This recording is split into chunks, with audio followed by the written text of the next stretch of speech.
নমস্কার, কেমন আছেন সবাই? সঞ্চিতার রান্নাঘরে সকলকে স্বাগত জানাই। আজকে আমি খুবই সুস্বাদু ও খুবই চমৎকার একটি রান্না নিয়ে চলে এসেছি, যার নাম মুরগির ঢাকাই কোরমা।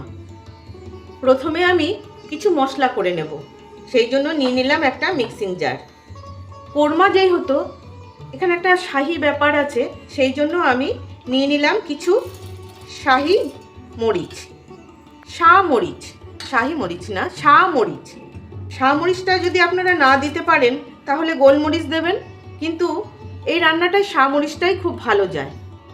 আর দেব অল্প একটু লঙ্কা, কাঁচা লঙ্কা। এই রান্নাটা খুব একটা ঝাল হয় না, একদমই ঝাল দেওয়া হয় না, কিন্তু আমি অল্প একটু কাঁচা লঙ্কা দিলাম আমাদের স্বাদ অনুযায়ী।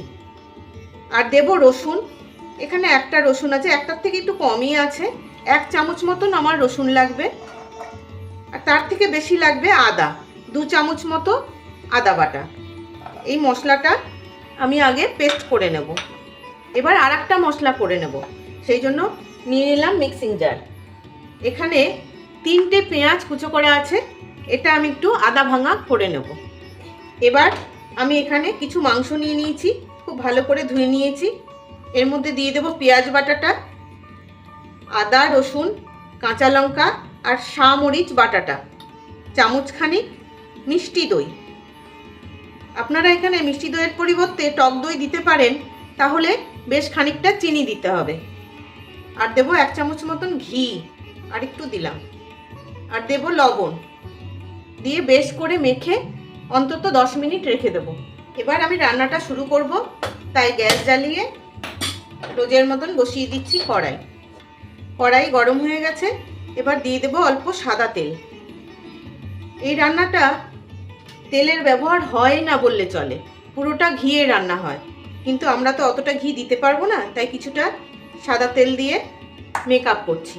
আর দেব 1 চামচ মতো ঘি, আর একটু দিচ্ছি 1.5 চামচ মতো, চায়ের চামচের, তার মানে মোট 3 চামচ আমি ঘি দিলাম, এই 50 গ্রাম মতন ঘি।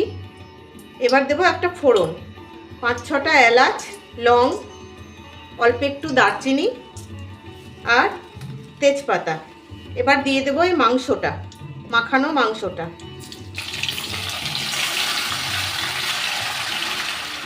এবার মাংসটাকে ফুল আঁচে একটু ভেজে নেব। যতক্ষণ এটা ভাজা হতে থাকছে ততক্ষণ আর একটা আমি মশলা করে নেব। এখানে আছে 10টা মতন কাজু, এখানে 8টা মতন আমন্ড, 8-10টাই আছে আমন্ড, আমি একটু ভিজিয়ে খোসাটা ছিলে রেখেছি। আর আছে কিশমিশ। এই মশলাটা আমি বেটে নেব। এই রান্নাটায় কাজুর থেকে পেস্তা হলে ভালো হতো, কিন্তু আমার ঘরে যেহেতু পেস্তা নেই, সেজন্য আমি কাজুটা ব্যবহার করছি। হাই ফ্লেমে জল পুরো শুকিয়ে গেছে, দেখুন তেলটা কিন্তু ওপরে উঠে এসেছে। আর এই মাংসটাকে ভাজার দরকার নেই। এবার একদম ধিমে আঁচে কম করে ঢাকা দিয়ে সেদ্ধ হওয়া অবধি রান্না করব, আর মাঝে মাঝে নেড়ে দেব। প্রচুর জল বেরিয়ে গেছিল, সেই জলে মাংস কিন্তু সেদ্ধ হয়ে গেছে। আমি মাঝে একটুখানি লবণ দিয়েছিলাম, লবণটা আমার কাছে একটু কম লাগছিল। মাংস কিন্তু একদম সেদ্ধ হয়ে গেছে, দেখুন ছেড়ে বেরিয়ে এসছে। এবার দিয়ে দেব বাদাম আর এই কিশমিশ বাটাটা, খুব সামান্য একটু জল দিয়ে, জল এটাতে না ব্যবহার করাই ভালো, তবু সামান্য একটু জল দিয়ে একটু এই ধুয়ে বাদামটা দিয়ে দিচ্ছি। আর একটু নেড়ে নেব।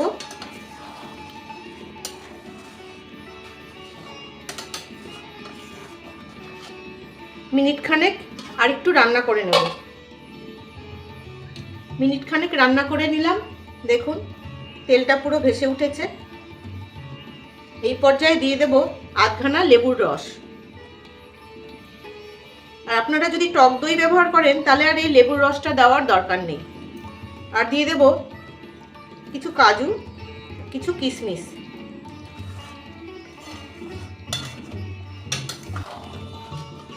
আরও মিনিট 2 ঢাকা দিয়ে যতক্ষণ না তেল ভেসে উঠছে ততক্ষণ রান্না করে নেব। খুব অপূর্ব লাগে বন্ধুরা, করে খেয়ে দেখবেন, একদম বিশেষ বিশেষ দিনে যদি পোলাও বা পরোটা রুটির সাথে খাওয়া যায় তাহলে দারুণ লাগে। ব্যাস তৈরি হয়ে গেল মুরগির ঢাকাই কোরমা। কেমন লাগলো আপনাদের জানাবেন, কিন্তু ভালো লাগলে কিন্তু অবশ্যই জানাবেন। তবে আজকের মতন আসি। এতক্ষণ আমার সঙ্গে থাকার জন্য আপনাদের অসংখ্য ধন্যবাদ।